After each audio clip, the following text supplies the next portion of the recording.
नमस्कार साथियों। आज हम चर्चा करने वाले हैं। एक वीडियो देख रहा था मैं। उस वीडियो में ये कहा जा रहा था कि कोई प्रॉपर्टी है, किराए पे दी है आपने, लेकिन कब्ज़ा 15 साल 20 साल का है, 20 साल से ऊपर का हो गया है, तो फिर वह व्यक्ति मालिक बन जाता है। तो आज का हमारा सवाल भी यही है अब कि क्या कोई व्यक्ति जो किराएदार हैं उसकी हैसियत चेंज होके वह किराएदार होने के दौरान लगातार लंबे समय तक किराएदारी में चल रहा है, तो क्या वह उस प्रॉपर्टी का मालिक बन जाता है। आज के इस वीडियो में हम चर्चा करने वाले हैं। और चर्चा करें, आगे बढ़े इससे पहले छोटा सा निवेदन है, चैनल पर पहली बार आए हो तो चैनल को सब्सक्राइब कर लो, साथ ही बेल आइकन भी अवश्य दबा लो ताकि आपको मिलती रहे मेरे प्रत्येक वीडियो की जानकारी। अब हम सबसे पहले बात करते हैं कि एक प्रॉपर्टी है आपके नाम, आप उसके मालिक हैं, आपने किसी व्यक्ति को किराए पे दे दी। अब किराए पे आप दो तरीके से दे सकते हो, लीज पे दे दी, किराए पे दे दी। तो एक तो आप एग्रीमेंट करके, लीज डीड बना के, या फिर एक डायरेक्टली बिना किराएदारी के। तो सबसे पहले तो आपको मैं बता दूं कि आपको हमेशा डॉक्यूमेंट के बेस पे किराए पे देना चाहिए। किराएदारी साबित करना ज़रूरी है कि ये व्यक्ति इस प्रॉपर्टी से किराएदारी की इसकी हैसियत है, मैं मालिक हूँ और इसकी हैसियत किराएदार की है, ये साबित हो जाए। इसलिए हमेशा आप जब भी कोई प्रॉपर्टी देते हैं किराए पे तो लिखित रूप से किरायानामा बनवा लें। अब हम बात करते हैं कि साहब आपने अपनी प्रॉपर्टी दे दी किराए पे किसी व्यक्ति को, तो क्या इन फ्यूचर भविष्य में अगर उस व्यक्ति के बीच में, जैसे आपके और कोई व्यक्ति हैं, उसके बीच में 5 साल का कोई एग्रीमेंट हो गया, इस दौरान उसने प्रॉपर्टी खाली नहीं करी, 5 साल हो गए, कंप्लीट हो गए और उसने प्रॉपर्टी खाली नहीं करी, उसके बाद ऐसे करते करते आपके दोबारा एग्रीमेंट हो गए, ऐसे करते करते 2-3 एग्रीमेंट आपके हो गए और लंबे समय तक, लगभग 25 साल तक उसका वो हो गया, उस पर कब्जा रहा प्रॉपर्टी पे, एक किस हैसियत से, किराएदार की हैसियत से। तो अब सवाल ये आ जाता है कि क्या वह व्यक्ति मालिक बन सकता है। तो उत्तर तो इसका नहीं, यही रहेगा, नहीं। दूसरी कंडीशंस, 11 महीने का किरायानामा आपने देखा होगा अक्सर, वो एक प्रचलित है जन सामान्य में कि 11 महीने का किरायानामा बना दो, क्योंकि रजिस्ट्रेशन एक्ट है ना अपने इंडिया में, उसके तहत उसको रजिस्ट्रेशन कराना पड़ता है। अगर कोई एग्रीमेंट 11 महीने से ऊपर का है ना, उससे बचने के लिए वो किया जाता है ऐसा। तो कोई भी भ्रांतियाँ हैं ना मन में, उसको निकाल देना आप इस संबंध में। 11 महीने का कोई एग्रीमेंट है और उसके बाद निरंतर कोई व्यक्ति 20 साल तक कब्जा चल रहा है, एग्रीमेंट कंप्लीट हो गया उसके बाद भी, तो है तो किराएदार ना।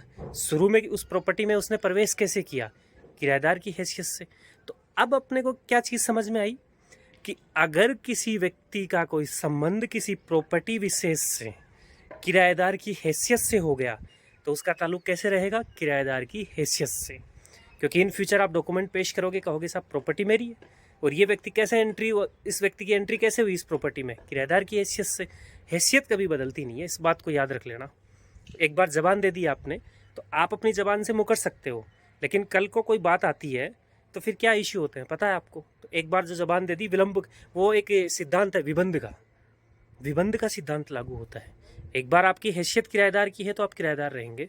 कब तक, अगर आप प्रॉपर्टी को खरीद लेते हैं, आपने पैसा दिया, प्रॉपर्टी की रजिस्ट्री करा ली, पट्टा है पट्टा जारी करा लिया, पैसे देके प्रतिफल कंसिडरेशन, जो प्रतिफल है वो हुआ है इसमें, कंपनी जिस मालिक है जिससे आपने किराए पे ले रखी थी उससे परचेज करी, उसको पैसा दिया उसका, तो मालिक तो बन ही सकते हैं। लेकिन जब प्रॉपर्टी आपकी हैसियत किराएदार की है, किराए पे कर रहे हैं, प्रॉपर्टी आपने खरीदी नहीं है, तो फिर आप किराएदार ही रहेंगे, चाहे आपका कब्ज़ा 100 साल ही क्यों न रहो। केवल एक इश्यू आ सकता है जो आता है कोर्टों में कि साहब मेरा इस प्रॉपर्टी से रोज़गार जुड़ा हुआ है और अगर ये प्रॉपर्टी खाली हो गई तो साहब मुझे दिक्कत आ जाएगी, क्योंकि मेरा परिवार की आजीविका इस पे निर्भर है।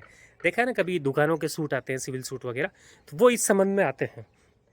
तो उसमें भी क्या होता है, कोर्ट कई बार क्या करते हैं, देखते हैं कि इस व्यक्ति की यहाँ कौन कौन सी प्रॉपर्टियाँ स्थित है। तो अगर दूसरी कोई प्रॉपर्टी स्थित है तो कुछ कह देता है कोर्ट उसमें कि हाँ ठीक है, इनकी कोई दूसरी प्रॉपर्टी स्थित है, एक बार इनको आप किराए पे करते रहिए और इनका एक बार चलने दीजिए, जो भी रोज़गार पैसा है वो चलने दीजिए।